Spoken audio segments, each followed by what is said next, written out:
Some of you may be familiar with the painting by Holman Hunt, who was one of the pre-Raphaelite painters, called The Light of the World. It depicts Jesus standing with a lantern at a door that's covered in ivy and clearly hasn't been opened for a very long time.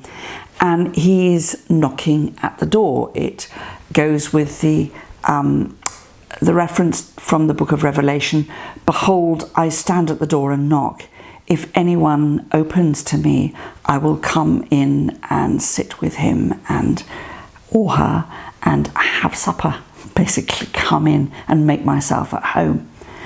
And the great thing about that painting, of course, is that the door doesn't have a handle from the outside.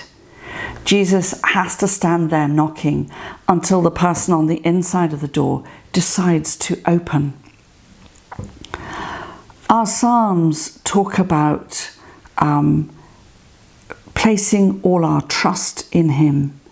Our Psalms talk about being open, that God will come to us if we open. And one of our Psalms talks about hardening not our hearts. Well, when we harden our hearts, we close down, we close the door. We close the door to God, we close the door quite often to ourselves, and we close the door to others. And the invitation in Lent particularly is to open the door of our heart, to open the door of our mind, to open the door of our faith, our little faith, our tiny glimmerings of faith, to God's presence. Because my experience, I have to say, of God is we give Him an inch and He takes a whole mile. We've only got to open the door a fraction and the light comes flooding in. That's also the meaning of the most famous psalm of them all, Psalm 23, "The Lord is my shepherd.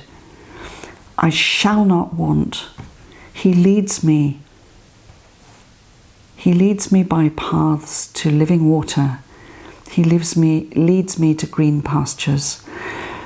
What your living water is, what your green pasture is, will be different from mine, because all of us have our own particular road to travel.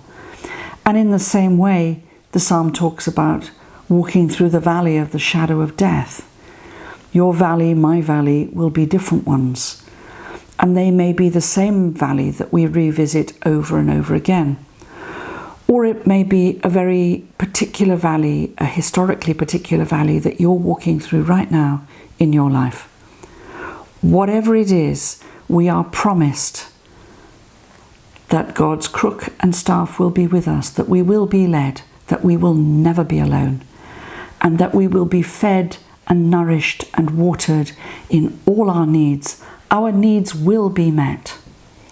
So here's the challenge for this Lent. Can we really believe that those needs will be met by God?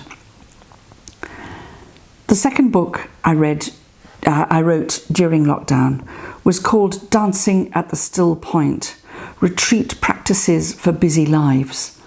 It was written specifically for people like you, for people like me actually, people who have to do prayer and spirituality and faith on the run, on the hoof, on the move.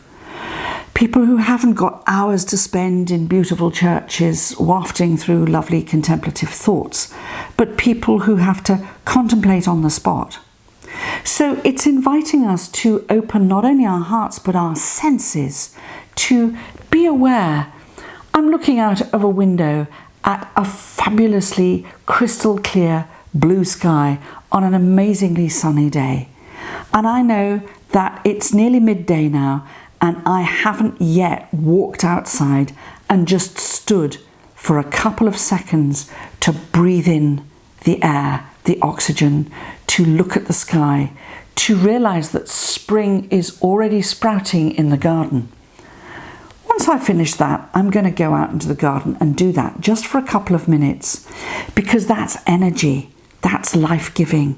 That is how the Lord leads us to green pastures. Even if it's just looking out the window, even if it's just walking on the way to the car park, even if it's just driving or being on the bus on the way home. It's those little moments where we can use all our senses to be aware of life all around us, God's life around us and within us. Those are the living psalms that we live by day. The Lord is our shepherd, and I very much hope for you that this Lent you will discover that there is nothing that you will want that he does not give and is not willing to give to us today and every day. Thank you.